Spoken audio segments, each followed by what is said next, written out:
Esta historia comienza antes de la destrucción total causada por el diluvio universal, cuando aún existía otra civilización sobre la Tierra, la que hoy convertida en leyenda llamamos la Atlántida.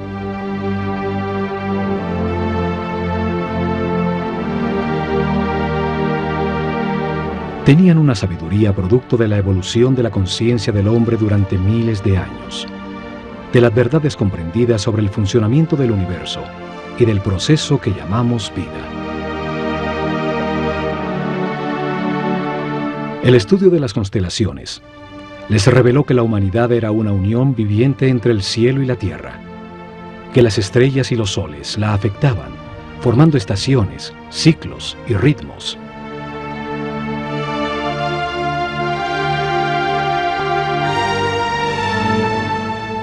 Sabios sacerdotes de la Escuela de Conocimiento de Naakal, en la Atlántida, descubrieron que el planeta estaba en los momentos finales de uno de estos ciclos.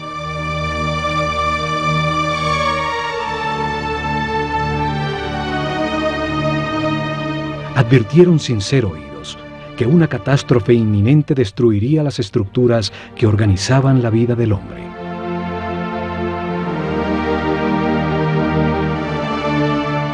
Sin apoyo del grueso de la población, construyeron unos pocos barcos cerrados por todos los lados y los protegieron con campos electromagnéticos de fuerzas que podían penetrar y disolver la materia.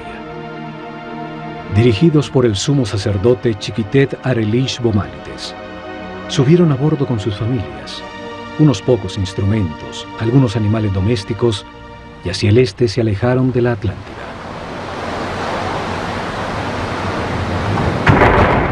El planeta se estremeció. Los cielos se derritieron y las aguas arrasaron los continentes, borrando casi todo rastro de su civilización.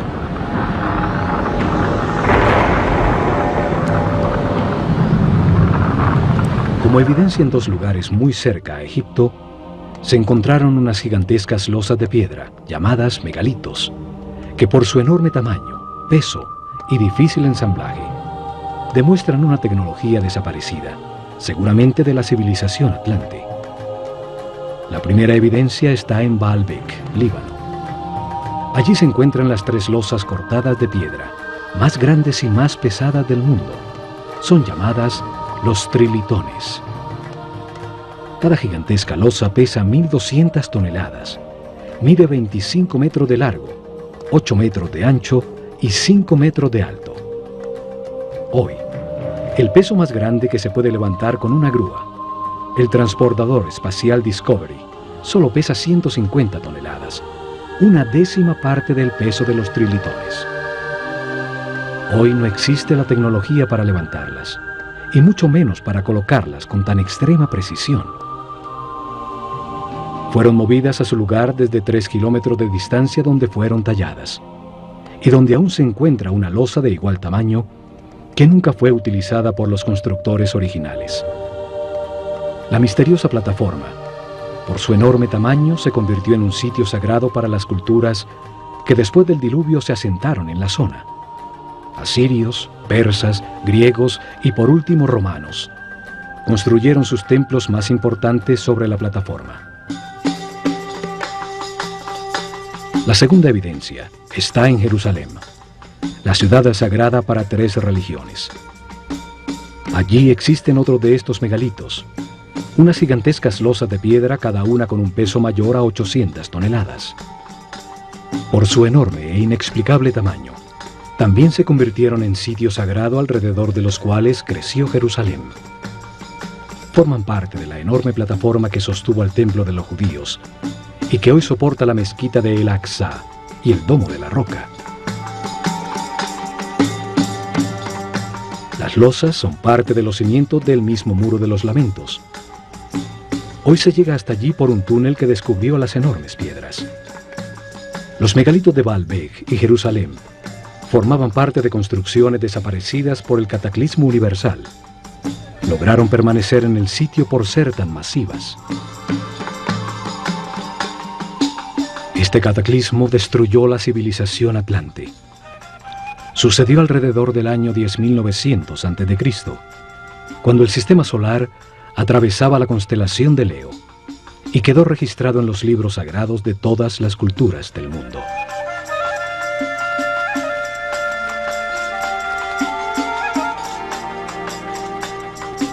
Cuando el equilibrio se recuperó, los sacerdotes sobrevivientes al cataclismo desembarcaron en el centro de la superficie terrestre, en el sitio donde sabían que confluyen las fuerzas telúricas del planeta.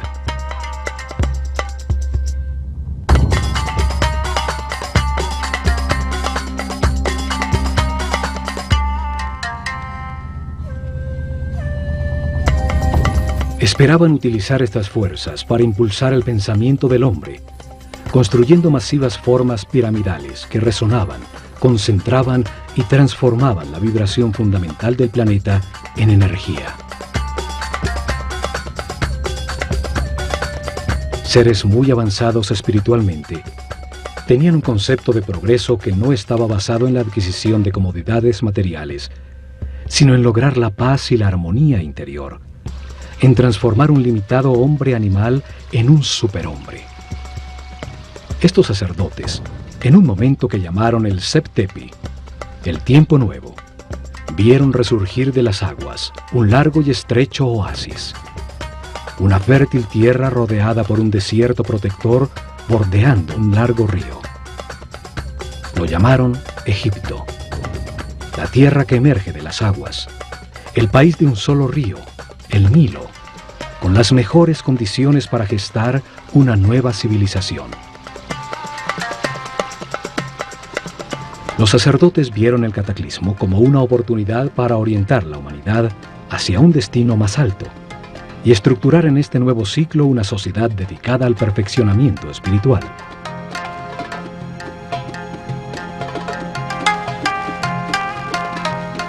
La Esfinge demuestra los enormes ciclos de tiempo que consideraban en sus planes. Su forma de león, con cabeza de hombre, resalta el ciclo comprendido entre la era de Leo y la de Acuario, los tiempos de influencia de la nueva civilización. Veían la vida como un proceso diseñado por Dios, en el que el hombre reencarna sucesivamente para perfeccionarse y ascender en las jerarquías del universo. El espíritu del hombre que no comprende al Creador, ni la razón del universo o de su propia existencia, se encarna en un cuerpo para tener experiencias que le permitan adquirir sabiduría y comprensión.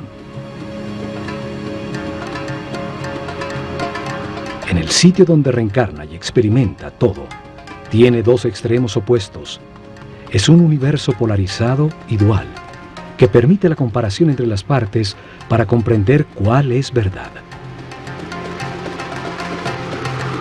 Se aprende al vivir en carne propia el resultado de cada decisión y comportamiento en la vida. El sufrimiento permite entender la felicidad. La angustia permite entender la paz. A lo largo de muchas vidas, de comparar los dos extremos se comprende que lo único verdadero está en el centro, en la neutralidad del amor. A través de la reencarnación, el hombre comprende poco a poco. Se transforma en un ser respetuoso de todo lo que existe, comprende que todo tiene su función, acepta que todas las circunstancias, aún las más difíciles, son perfectas, pues son lecciones para el perfeccionamiento espiritual. Vida tras vida, el hombre va ascendiendo de nivel, tiene más información, permanece en paz y armonía, maneja más energía vital, se transforma en un ser tolerante y respetuoso que accede a mayores poderes. Comprende que en el universo dual, en las circunstancias contradictorias, lo único que no tiene polaridad es el amor. El amor es neutro, como Dios. Con el zodíaco de Denderah, enseñaron que este proceso de aprendizaje toma a cada espíritu un ciclo cósmico, 12 eras zodiacales.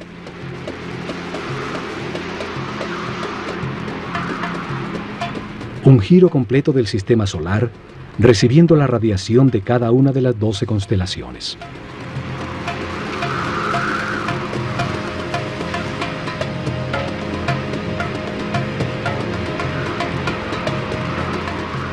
Durante estos 25.920 años, reencarna 700 veces en distintos cuerpos, lugares, tiempos, circunstancias, condiciones y personalidades.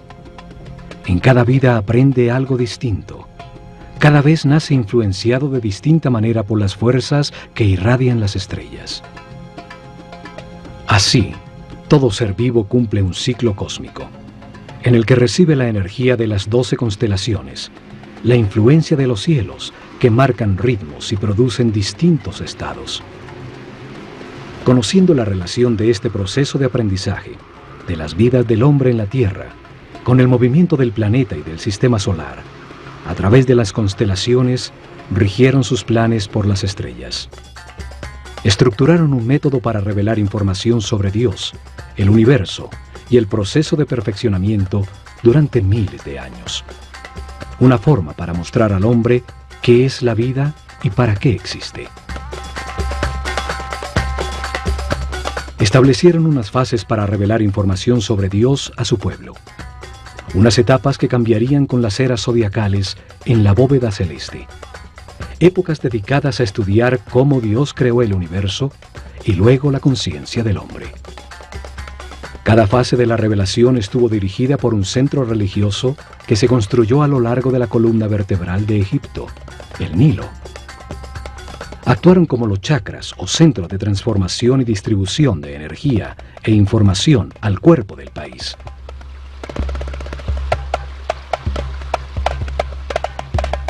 Desarrollaron en 4 épocas, 4 centros religiosos, cada uno dedicado a explicar y lograr comprensión en el pueblo sobre una fase del Génesis. Cada uno dedicado a un momento distinto del único Dios, con nombres y formas simbólicas distintas.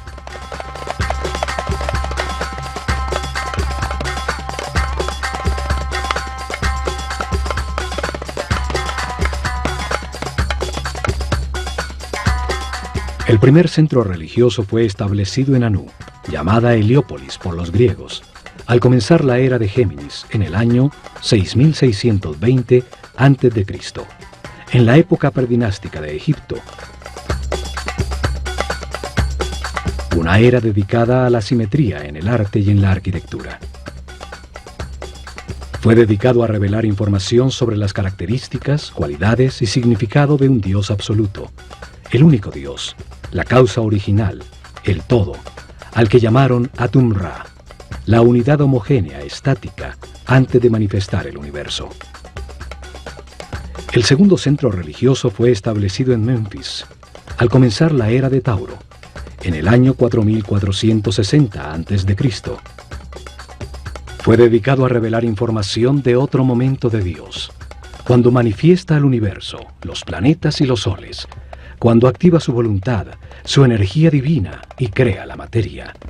Llamaron Ptah a esta característica creadora de Dios.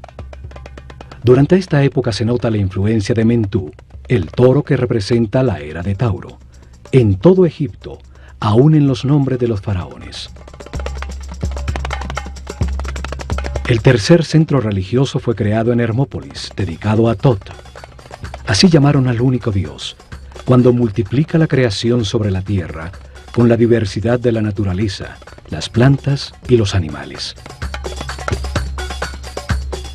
El cuarto centro religioso fue establecido en Tebas con la llegada de la época de Aries, el Ram, en el año 2300 a.C. Fue dedicado a revelar información sobre las características, cualidades y significado de Dios cuando crea a su imagen y semejanza la conciencia del hombre. Lo llamaron Amón-Ra. En esa época se da el momento culminante de la civilización. Se construyen cientos de templos donde las figuras de carneros predominan y los faraones incorporan Amón y Ram a su nombre.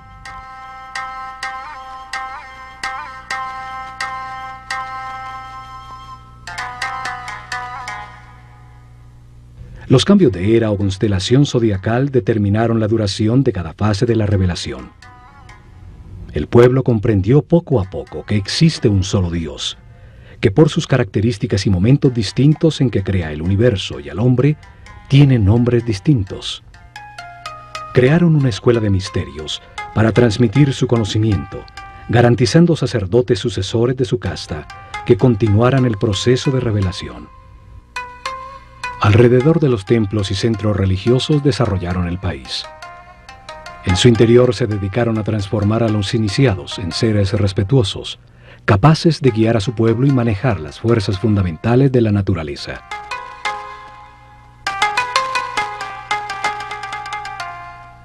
Escogieron sus discípulos entre todos los niños de Egipto por el nivel de conciencia y de sensibilidad que demostraban, dándoles la posibilidad de dedicarse a una vida de sacerdocio. Les dieron información sobre el proceso de perfeccionamiento a través de la reencarnación, sobre Dios y el universo. Les enseñaron ciencias, arte, religión y filosofía. Los entrenaron en ejercitar su autocontrol. Aprendieron a conservar su energía vital, a comprender la importancia del respeto y el libre albedrío, acelerándoles el proceso evolutivo. Los convirtieron en los sucesores de su casta, sacerdotes con el conocimiento y el poder que éste produce, y la misión de guiar al pueblo en un camino de perfeccionamiento general. Se han encontrado estatuas de sacerdotes, unas saliendo de un cubo, otras representados como escribas, seres con el conocimiento. A unos pocos le adicionaron a su nombre la palabra Hotep, que significa sabio, como a Imhotep o Amenhotep, hijo de Apú, como reconocimiento a su sabiduría.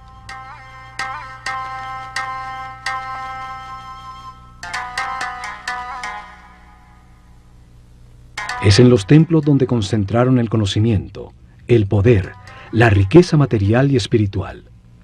Desde allí impulsaron la organización desde la nada de la civilización egipcia.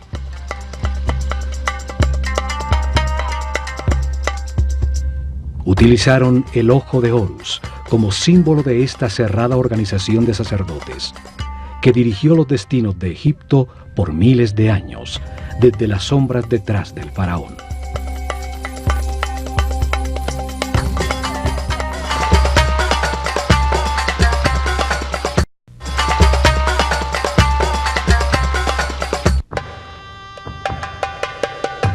La Escuela de Misterios utilizó el ojo de Horus como su símbolo, una firma que aparece en los muros de todos los templos de Egipto. Un símbolo trae a la mente, evoca lo comprendido de su forma, su acción principal, transmite una idea de manera muy simple, más allá de las palabras. Su significado puede ser entendido miles de años después de haber sido dibujado.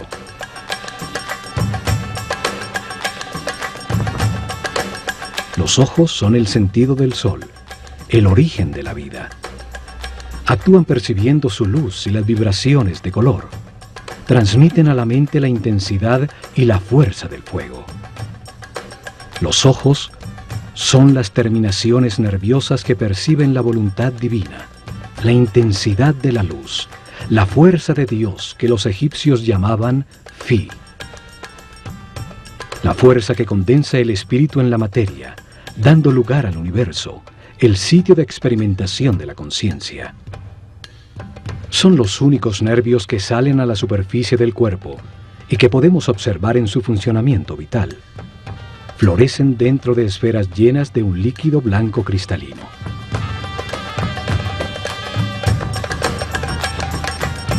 Los ojos simbolizan la dualidad. El ojo izquierdo es solar, sensible a lo negativo. El derecho es lunar, sensible a lo positivo y afirmativo. Cruzan su información para producir la imagen mental correcta del espacio. Simbolizan la experimentación de la conciencia en un universo de contrastes, para encontrar la verdad por comparación entre las partes opuestas.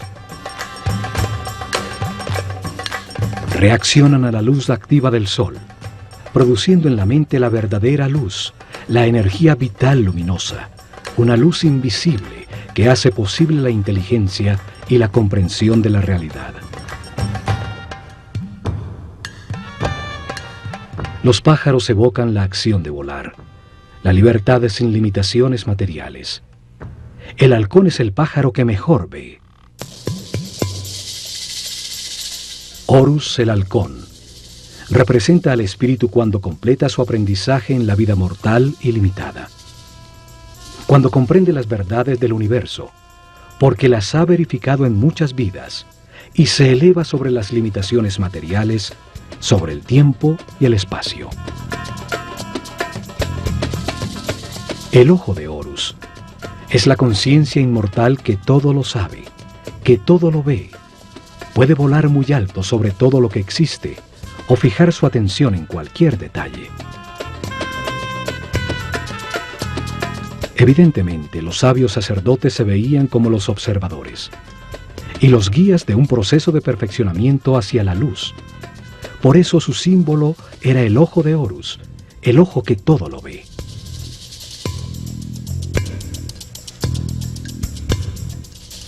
Desde los templos, los sacerdotes del ojo de Horus guiaron en paz y armonía el perfeccionamiento espiritual del pueblo, revelando información sobre Dios, el universo y el proceso que sufre la conciencia del hombre.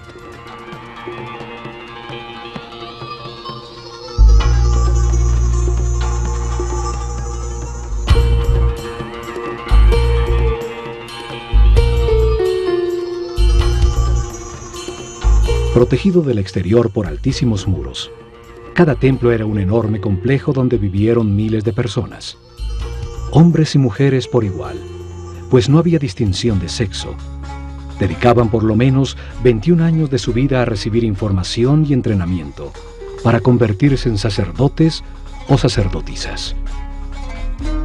El proceso de aprendizaje se realizó en distintos templos, donde permanecían por largos periodos mientras recibían la información que contenían, el entrenamiento correspondiente a ese nivel y las pruebas de autocontrol para avanzar al siguiente nivel en otro de los templos sobre el Nilo.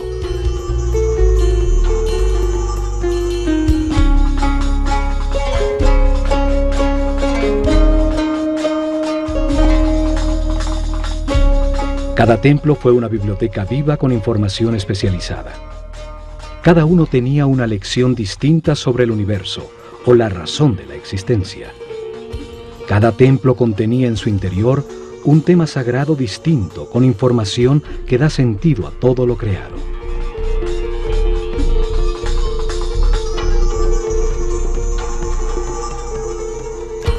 El nivel básico se realizaba durante los primeros 7 años, cuando recibían información general sobre el universo y entrenamiento para manejar los centros energéticos más bajos del cuerpo.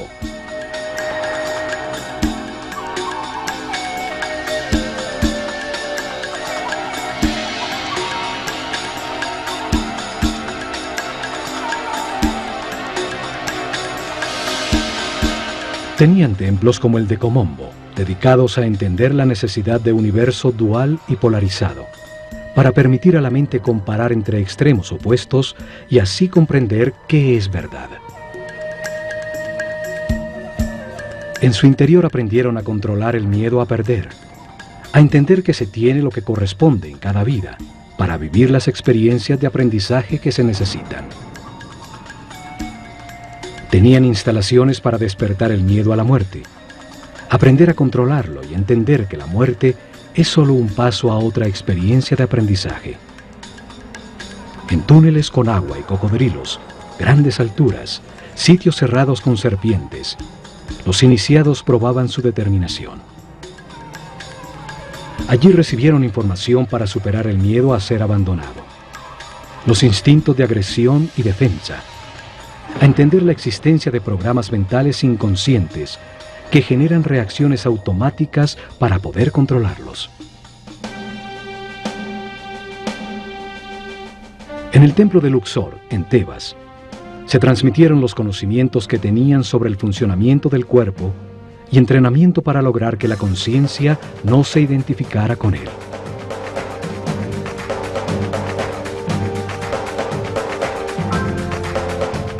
El templo entero era como un organismo humano. Cada salón representaba un órgano con información en sus muros sobre su función principal, el beneficio que el organismo total obtenía al realizarla y su relación con otros órganos.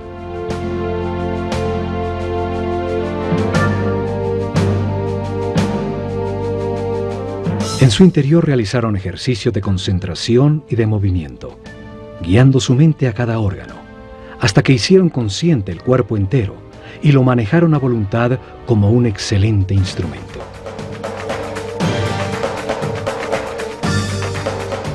Varios templos con sacerdotisas de Neftis e Isis estaban dedicados a transmitir información y entrenamiento sobre las percepciones físicas, las emociones y deseos carnales del cuerpo, su diferencia con las emociones superiores, la intuición y la inspiración. Aprendieron a transmutar las pasiones y las sensaciones del cuerpo con el poder del espíritu, a elevar su conciencia y su vibración vital, a solicitar y canalizar la energía e inspiración de espíritus en planos más evolucionados para despertar su creatividad. Muchos templos como el de Hathor, en Dendera, estaban dedicados a las ciencias, a la astronomía, a la astrología y a las matemáticas. En su azotea se dedicaron a registrar los cielos, a entender las distintas energías que emite cada constelación y los efectos que produce.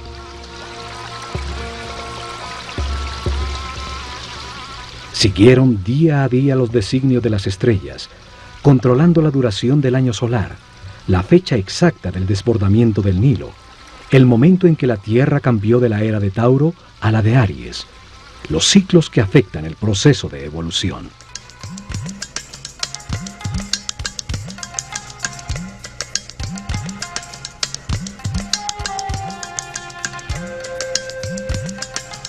Luego de recibir información dirigida a la razón y entrenamiento para controlar sensaciones, emociones y pensamientos, dedicaban otros 7 años al lado derecho del cerebro, a la inteligencia del corazón, a encontrar la diferencia entre el pensar y el meditar.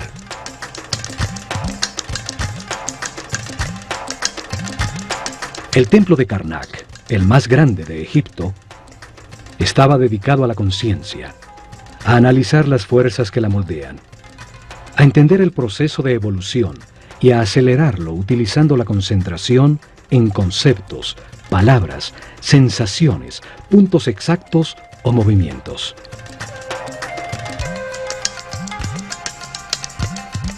Aprendieron a concentrarse en sí mismos, a diferenciar entre el yo superior y el ego, a identificarse con un ser u objeto externo hasta sentir y transformarse en lo que se piensa.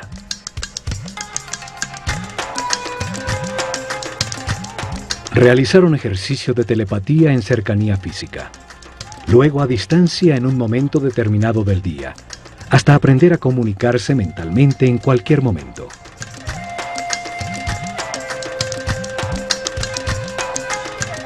Recibieron información sobre el tiempo y entrenamiento para vivirlo como un eterno presente.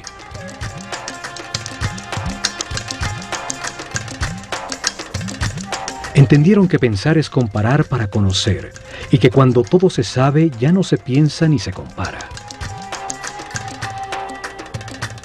Aprendieron a cambiar de estado o nivel vibratorio, a manejar las circunstancias externas, logrando el equilibrio emocional como una decisión mental interna.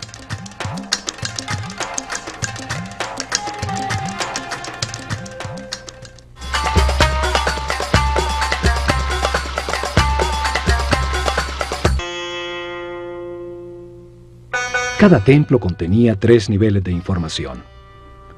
Era una manera para revelar información simultáneamente a hombres con distintos niveles o estados evolutivos. El primer nivel transmitía información básica dirigida al pueblo. Cada templo contaba una sencilla historia llena de símbolos y personajes fantásticos. Un drama sagrado fácilmente comprensible. Las ideas eran expresadas como mitos en forma de historia.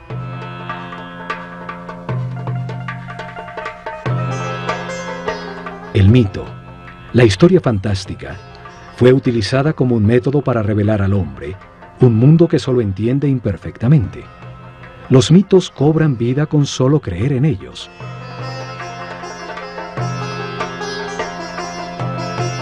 Inventaron personajes con características simbólicas, con formas que traen a la mente su función y actividad principal, que participaban en sencillas historias, parábolas que cuentan verdades sobre la naturaleza humana, sin lo árido o lo abstracto de la filosofía o la metafísica.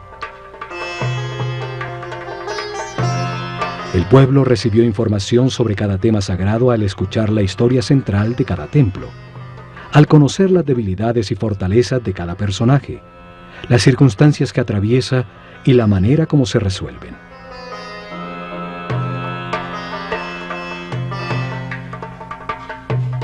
Utilizaron un segundo nivel de información dirigido a los discípulos, seres con un nivel espiritual más elevado, y a los que se les explicaba directamente el mismo tema sagrado, de una manera más concreta y profunda.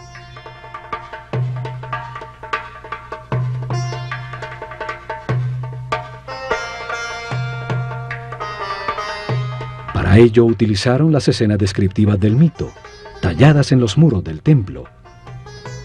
Se les explicaba a cada personaje, lo que simboliza en el universo, la parte del proceso de perfeccionamiento que representa, el porqué de su forma, su comportamiento y su función principal.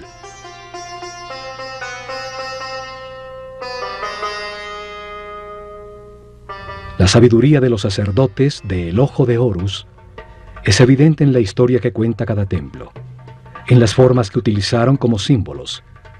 El solo verlos trae a la mente la acción vital que representan o la cualidad que se gana al hacerla.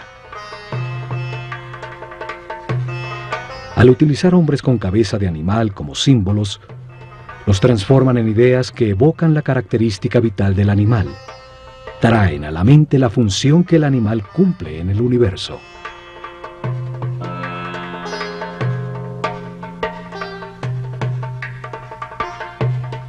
Un hombre con cabeza de chacal adquiere sus características, su instinto de orientación en el desierto. Siguiendo sus huellas, siempre se llega a tierra cultivada. Es entonces un excelente guía. Cada símbolo evoca una comprensión. La forma simple de un pájaro evoca en la mente el vuelo, la libertad.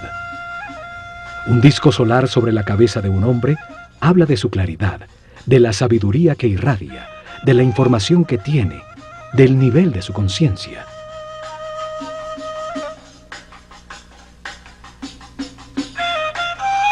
Estudiaron detenidamente los animales e insectos. Así recolectaron un profundo conocimiento sobre su vida, sobre su actividad principal, sobre sus características vitales, los hábitos que desarrollaba para lograrlo, su dieta alimenticia, la duración de su gestación, sus hábitos sexuales, el sentido principal de su existencia.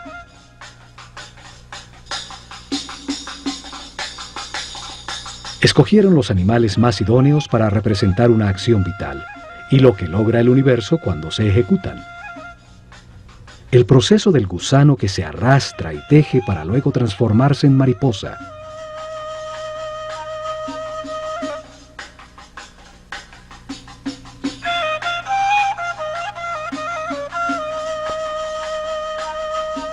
Entre todos los pájaros, el halcón es el que mejor ve. Tiene un cerebro óptico, con la vista más perfecta y desarrollada. Por eso es escogido como símbolo para representar esa función vital, el sentido de la vista. Una figura humana con cabeza de halcón es un ser que todo lo ve, que domina el panorama, viendo perfectamente cada uno de los detalles en los que enfoca su atención.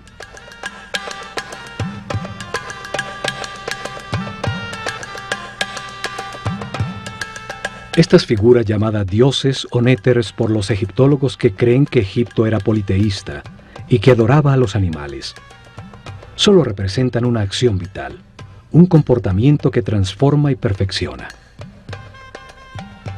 Cada acción importante de la vida tiene un símbolo que la representa. Comunica la transformación que ocurre en la esencia del individuo que la ejecuta, lo que se obtiene.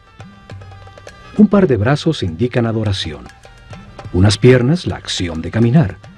Una boca, la acción de hablar.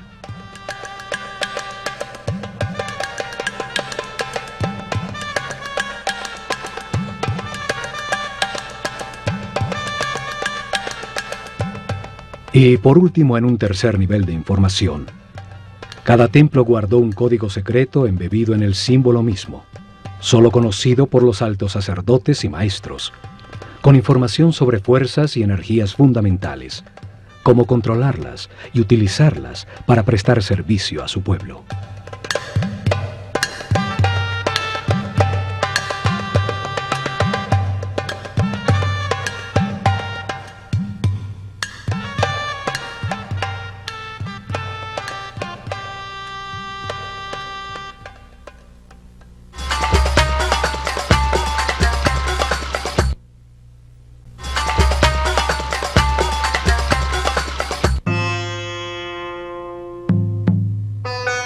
En templos como el de Horus en Edfu, el sumo sacerdote dirigió a los discípulos más evolucionados a desplazar su conciencia en el tiempo, abriendo el inconsciente para revivir y comprender las vidas pasadas en su proceso de reencarnación.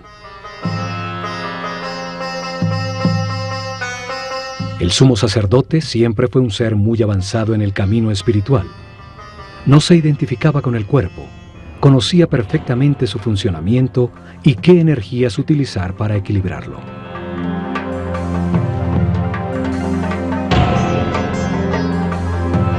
Controlaba desde su centro nervioso en la corona el más alto nivel de energía vital. Permanecía en un eterno presente irradiando amor, guiando y sirviendo con su divino poder.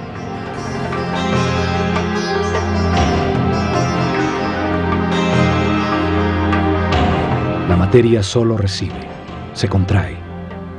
El dar es radiar. Es una característica vibracional del espíritu.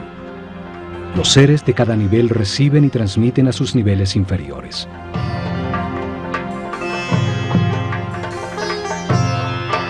En sus salones entendieron que la realidad está compuesta de 7 niveles de energía vibracional, 7 corrientes energéticas con 7 distintos niveles de poder o fuerza.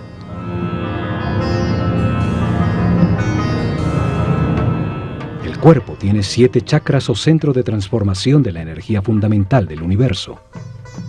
Cada ser humano en su vida presente utiliza uno de esos 7 centros dependiendo del nivel de evolución de su conciencia. A mayor comprensión del universo, más respeto, más alto el chakra o centro nervioso que utiliza para transformar la energía. Mayor cantidad de energía procesa diariamente y más poderes trascendentales tiene. El sumo sacerdote podía controlar las fuerzas fundamentales por el altísimo nivel de energía vital en que permanecía su organismo. Su sistema neural tenía una resistencia correspondiente con ese nivel de energía.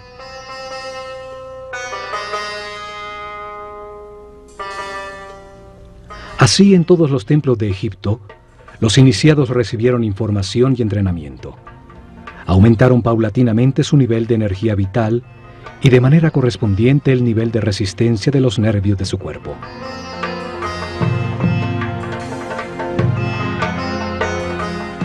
Aprendieron a mantenerse en paz, armonía, a respetar todo lo que existe, a aceptar la perfección del universo para conservar sus niveles de energía vital en el camino de perfeccionamiento que lleva a la omnipotencia, al control de fuerzas y energías superiores. Una intensa preparación física, mental y espiritual que terminaba con el momento de experimentar la totalidad y la nada, lo manifestado y lo inmanifestado, y recibir en una pirámide una poderosa energía que permite vislumbrar el 7º nivel de conciencia. Durante la era de Tauro, se dedicaron a experimentar con una forma piramidal de tecnología resonante que transformaba las vibraciones del planeta en energía. Un conocimiento heredado que había de llevar a la práctica.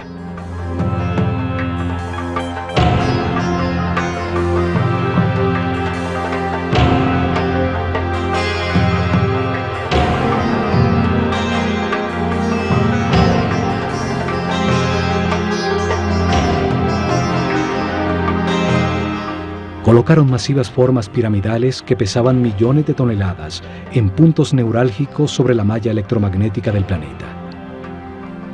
La masa piramidal, que contenía millones de partículas de cuarzo, vibraba con la Tierra, produciendo energía por la fricción de sus moléculas, en un fenómeno que hoy llamamos piezoeléctrico.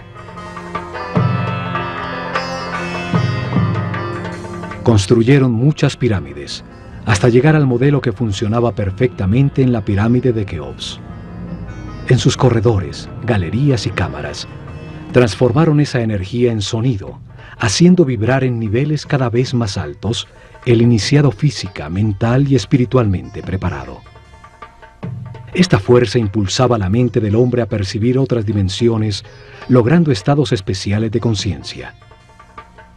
Con esta ayuda externa, los iniciados vislumbraban el séptimo nivel de conciencia. Regresaban recordando el éxtasis obtenido, las verdades verificadas, para transmitirlas a sus compañeros con sus palabras y acciones. En sus meditaciones posteriores obtendrían nuevamente ese estado de unidad sin movimiento, hasta que se consolide esta situación definitivamente y se encuentren de manera permanente en estado de Dios-hombre, siempre radiando energía positiva de amor.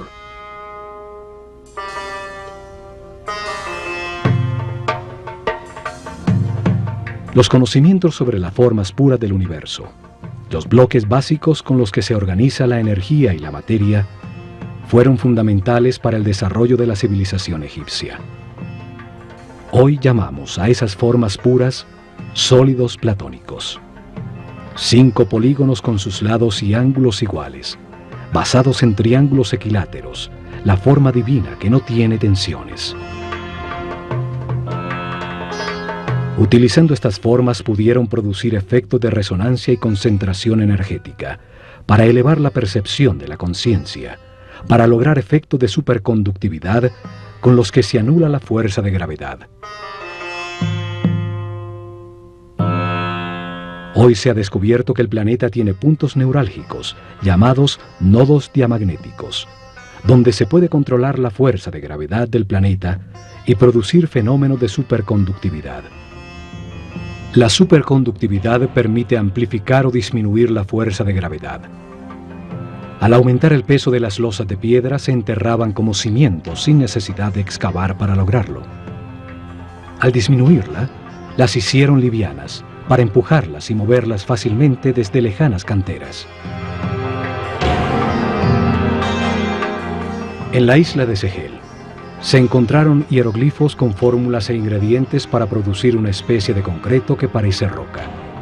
Científicos franceses lo han descifrado parcialmente. Sus experimentos confirman que se trata de geopolímeros que al solidificarse producen un tipo de piedra.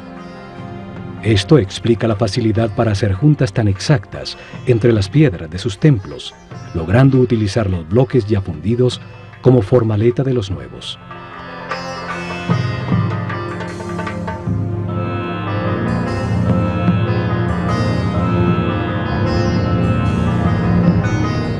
Pero lo más importante fue su visión de que la vida es un proceso diseñado por Dios para ampliar la conciencia del hombre. Que el espíritu del hombre se encarna repetidamente en un cuerpo para comprender la armonía por los resultados de sus decisiones.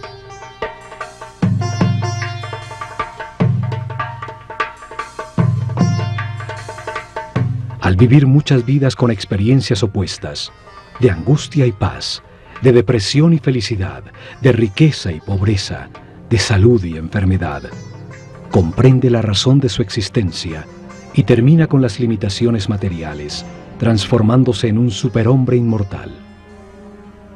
Un ser que no pierde en la muerte la conciencia o la información acumulada. Un espíritu sabio al final de un proceso que sube otro peldaño más en la perfección del universo.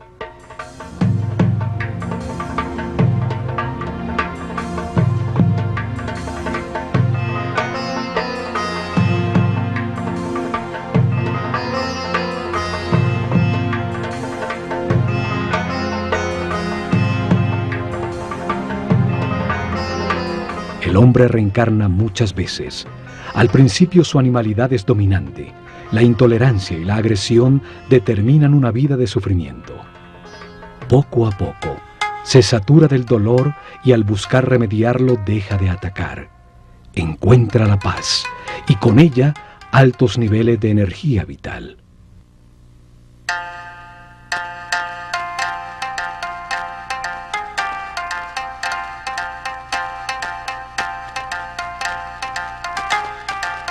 Con la información del proceso de perfeccionamiento y de las leyes que lo regulan, los egipcios mejoraron su vida.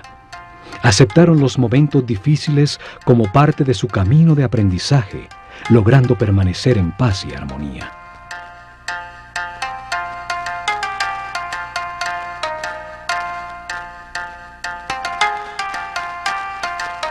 Los templos se revelaron como hombres en un mundo de dolor.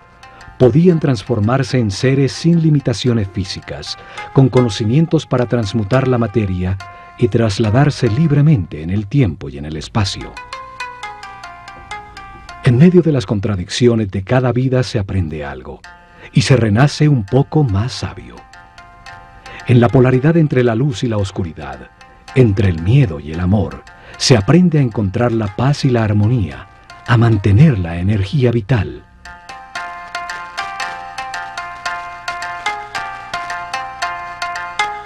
Al experimentar en carne propia los tormentos y la angustia que producen la ira, el odio, el rencor o la venganza, se comprende el valor de la armonía. Al comprender que cada decisión produce paz o sufrimiento, se puede pasar del infierno de la vida al cielo de la misma. El pueblo entendió que todas las acciones de la vida diaria, pescar, sembrar, cosechar, son una manera de acercarse a Dios, de ser más perfectos cada día. Lograron una comunidad en paz y una felicidad tal, que cuando el historiador griego Heródoto visitó Egipto en el año 500 a.C., no pudo menos que afirmar: de todas las naciones de la tierra, los egipcios son los más felices, sanos y religiosos.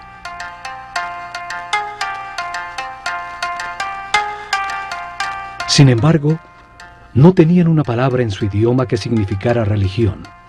No veían ninguna diferencia entre lo sacro y lo mundano. Se veían como los encargados de comprender que Dios, el universo y el hombre forman una unidad manifestada por amor.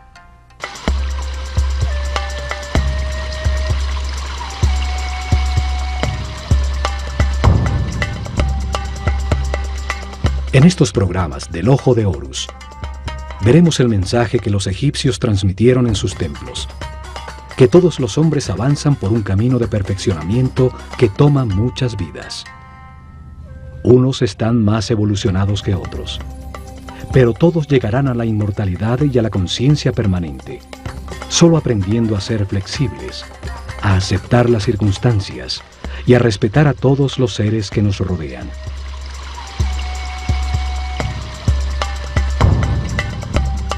El camino puede ser de sufrimiento o de paz y armonía. Depende que se valore lo que se tiene y se agradezca la oportunidad de estar vivos para tomar conciencia que fuimos creados por amor.